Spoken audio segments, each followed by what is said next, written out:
Hey, how's it going? So today I'm going to try and teach you some techniques and ways to get your sound sounding more metallic. So I've got a couple of different ways I've sort of figured out. And the first one is more of a way to get metallic sort of overtones into one-shot samples like drums or bass samples and stuff like that. And then the second way is more aimed towards where you have a loop that's evolving over time with different frequencies and stuff like that. So the first way is actually pretty simple, and it only uses one device really, well technically two down the road, but we'll get into that. So we'll just drag in a bass sample. I've got a few here. These ones are from Musa, so shout out Musa, thanks for the bass samples. Yeah, that one will work. And we're just going to drag in the Resonators device. There we go. So we'll just bring the color up to make it a little bit brighter. And the aim of this is to inject like metallic sort of overtones into this bass hit. So what we need to do first off is figure out what key this bass hit is in. And you can see Musa has kindly put in G flat there, and we know it's in G flat. So we're going to just play it back. See, it sounds kind of weird because we've tuned the resonators by default to C. So if we just change it to G flat, which is, I think it shows up as F sharp. Yeah, there we go. And mess around with the octaves. Sometimes a lower octave can sound quite good. Yeah, it sounds nice. And then for the second one, we'll just go perfect fifth up, which is 7 semitones. And the next one will go 12. Next one will go, you can either go 19, which is another perfect fifth up, or you can go 24. I'll just go 24. And the next thing to do, which is cool, is you can mess around with these detunings. So like, it doesn't actually say on the device, but these numbers here is how many cents you're detuning each resonator.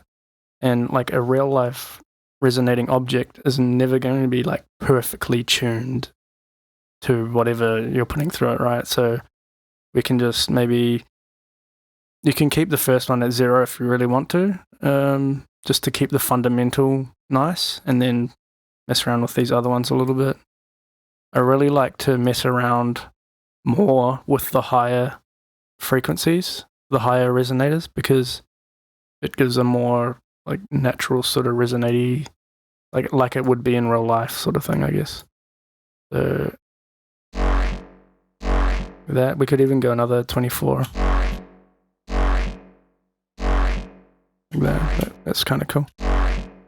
The other thing to remember is that you don't actually need to tune it perfectly to like the same note that the bass hit is in. You could always experiment with different intervals to see what they sound like, because you know, a lot of the really, really interesting audio design and stuff you'll hear is some, like a lot of the time it's using strange overtones and things. Some of it's not insanely musical and useful for like a song, but it definitely can be in the right context. Like if you have a quick hit here and there and sort of.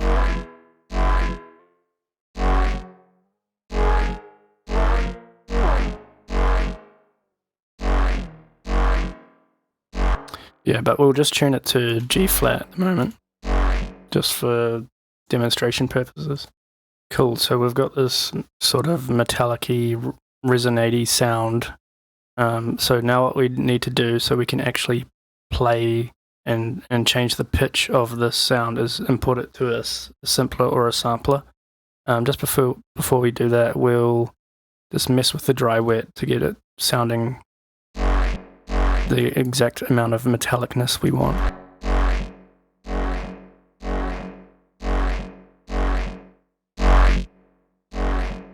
I actually forgot to mention as well, this filter on the side of the Resonator device is pretty useful if you want to retain the sub bass in any sample you're messing with. You can just set it to this high pass option and then select the frequency you want it to cut at. Yeah, it's sounding pretty good here. Nice. So now what we need to do is just freeze and flatten this. So freeze and flatten, and then you just need to drag this MIDI clip into, drag the audio clip into the MIDI track.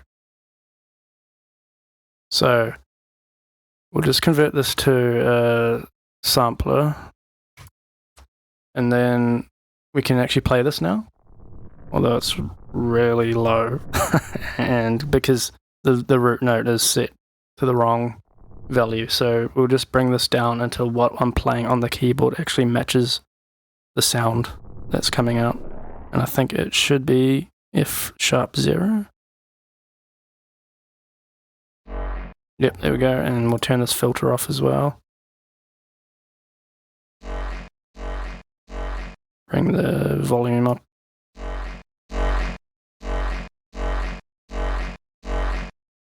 Cool, and that's how you can get a nice metallic sort of bass sound generated from any bass hits you might already have lying around. Cool, so that was the first technique, and the second one is more geared towards complex loops that have more notes playing at once than just the one. So stuff like drum loops, synth arpeggios, stuff like that. And it's more of a like one size fits all type thing. Okay, so I've got this loop here, which is just a loop from Mr. Bill's sample packs. We'll just drag it on. Sounds like this.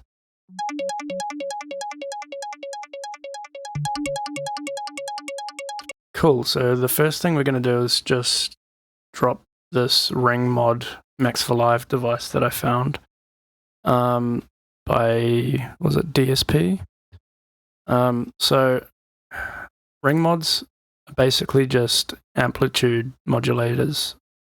The only difference is that they don't preserve the original frequencies, but if we mess with this crossfader here and we put it like at halfway, it's essentially just an amplitude modulator. Anyways, so we'll see what that sounds like on here. That's pretty crazy. See how it's not preserving the original sound, so we'll bring it down to, there we go.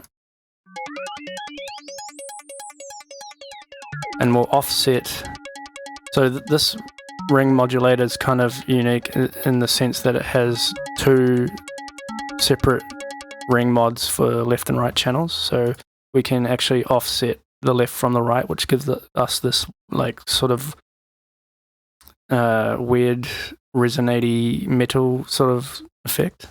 So let's just do that.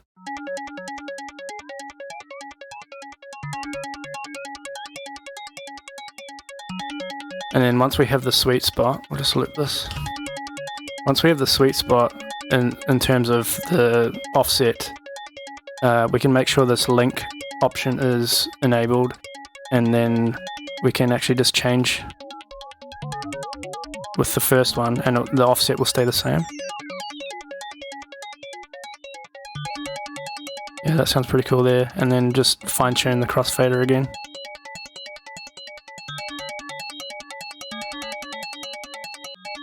Cool.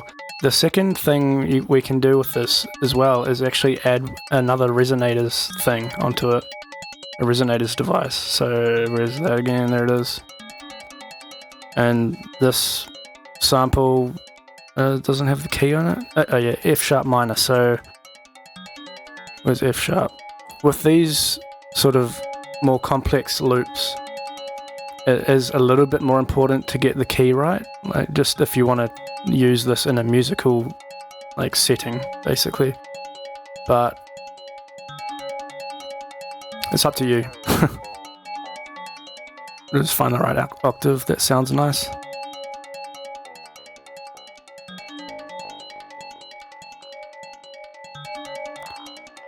I think this one sounds quite good.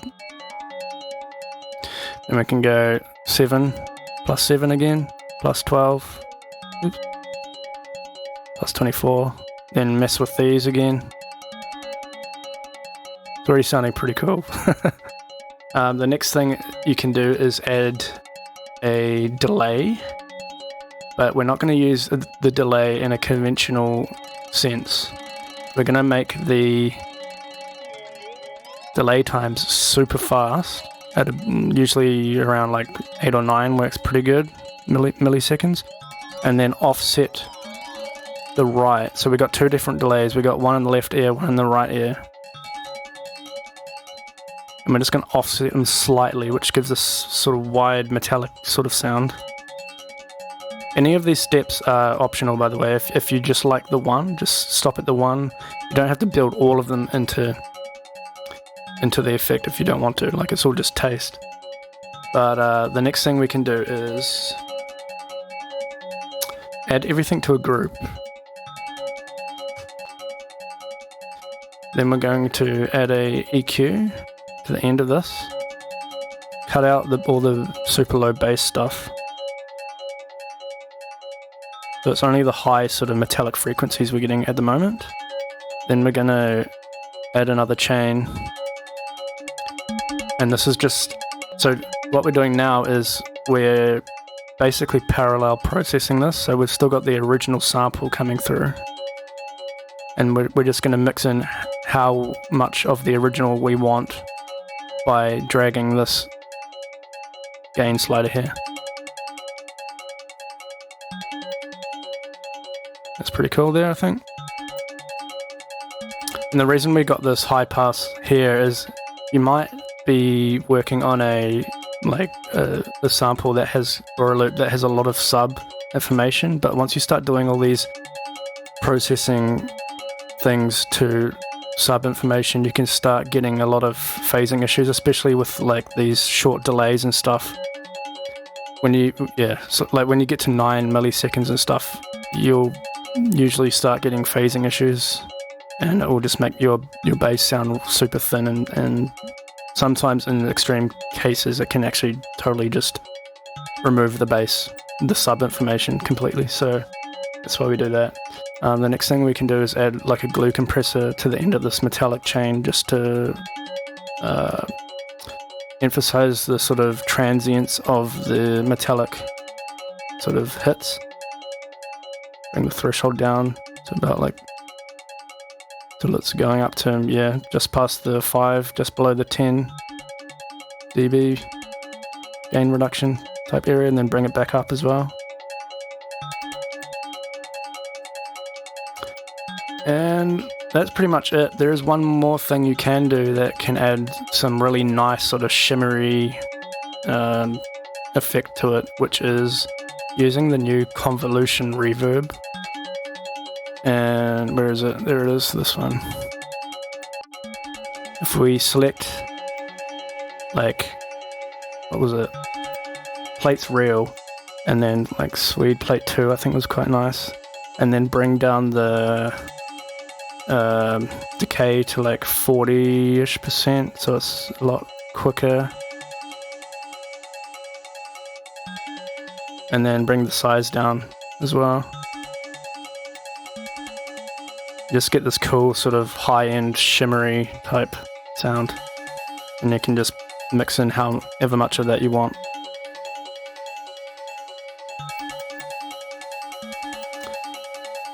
And yeah, that's pretty much it. So this was, I'll turn this on and off so you can hear the difference. That was the original sound. And then we turn it on. Bring in the original sound a bit louder so you can actually hear the original notes. And then we can bring down the metallicness if you want as well, just to where you like it.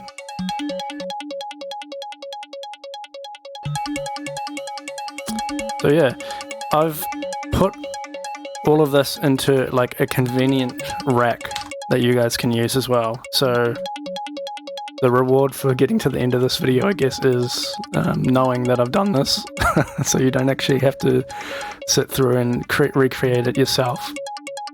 Here it is. So it's called the Metallicanator, which is a really original name, I know. So I've macroed all these things here to different devices in the chain.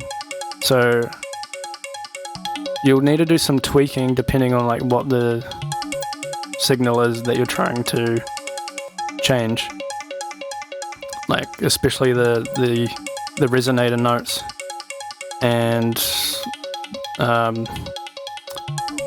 the ring modulator frequencies. But yeah, so I've got all these macros, so you can just mix in how much metallic you want. That's overboard. You can go full resonating frequencies with the resonator. You can go full on compression or none at all. You can add that shimmer on the reverb easily. And the echo, this echo is just controlling the pre-delay of that last shimmer reverb. The convolution reverb. So if we bring it up heaps, it sounds more like you're in actual sort of space or a big tube.